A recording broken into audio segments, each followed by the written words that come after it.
Növbəti kitab mən çox sevdiyim Stephen King'dəndir.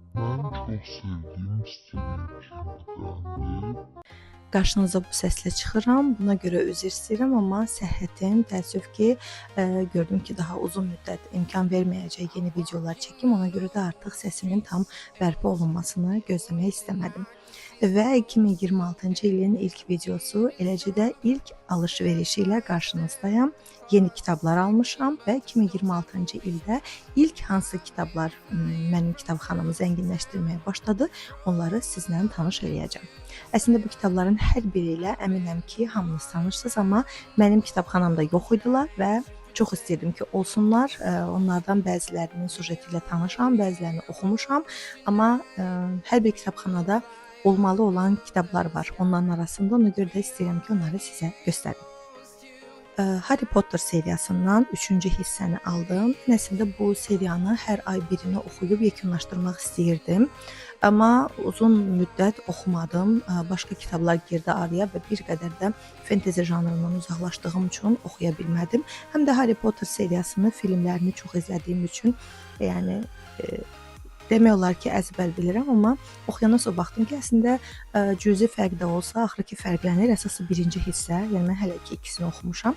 Birinci hissə əslində filmdən çox fərqlənir. Üçüncünü aldım və bu ay, yanvar ayında yox, yəqin ki fevralda Harry Potter'ın 3-cü hissəsini oxuyub bitirmək istəyirəm. Növbəti kitab klassikadır. Alexander Dumas'ın Qraf Monte Cristo.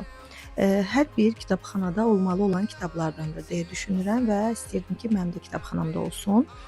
Filmlərini izləmişəm. Bir film deyil, bir neçə film çəkilib bu əsər əsasında, amma kitabın özünü təəssüf ki, oxumamışdım. Ümumiyyətlə, filmi izlədikdən sonra kitabı oxumağa o qədər həvəsim olmur.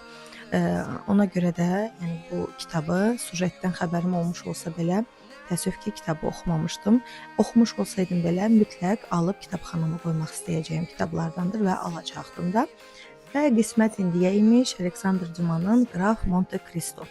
Eksklüziv klassika seriyasından 2 cildli bu kitabı artıq mənim kitabxanamdadır. Növbəti kitab mənim çox sevdiyim Stephen King'dən Ev heyvanları qəbristanlığıdır. Bilirsiniz ki, yəni bu kitabın adı bilərəkdən yanlış yazılıb, hərf səhvlərinə yol verilib. Filmi izləmişəm. Ümumiyyətlə, mənim bildiyim qədər mən Stephen King'in bütün filmlərini izləmişəm. Yəni onun əsərləri əsasında çəkilən bütün filmləri izləmişəm. Yeni bir filmi çıxıb 2025-ci ildə, onu izləməmişəm hələ. Bu sujetdən xəbərim var, amma kitabı oxumamışam.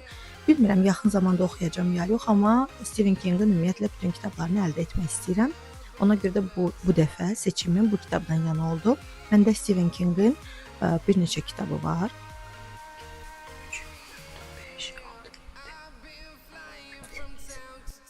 Səhv etmirəmsə 8 kitabı var məndə, amma onun kitabları çoxdur və hamısını alıb kitabxanama qoymaq istəyirəm.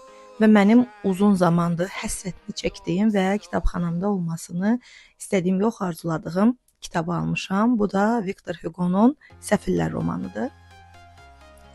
Mən Səfillər romanını orta məktəbdəykən oxumuşdum Azərbaycan dilində. Birinci dəfə bizim ədəbiyyatdan dərsliyimizə salınmışdı bir hissə, Qavroş hissəsi. Mənim diqqətimi çəkmişdi. Sonra mən kitabı tapıb bütün cildləri oxumuşdum. Bu kitab mənim üçün klassikanın zirvəsi sayıla biləcək kitablardandır.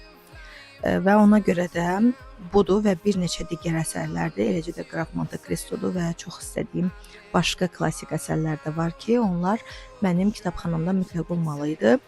Çox şükür ki, mən artıq istədiyim 2 kitabı əldə etdim. Bundan qabaq da istədiklərim vardı, onları da almışam klassik ədəbiyyatdan. Daha növbəti alış-verişimdə çalışacağam ki, müasir əsərlərdənsə kitabxanamı zənginləşdirməyini istədiyim klassik əsərləri alım və hər birini də sizə təqdim edim. Çox istəyirəm ki, siz də fikirlərinizi yazasınız. Bu kitabların hansını oxumusunuz və yaxud da oxumaq istərdiniz? Kitabxana toplayırsınızmı və sizin də kitabxananızda hansı kitabların mütləq şəkildə olmağını istərdiniz?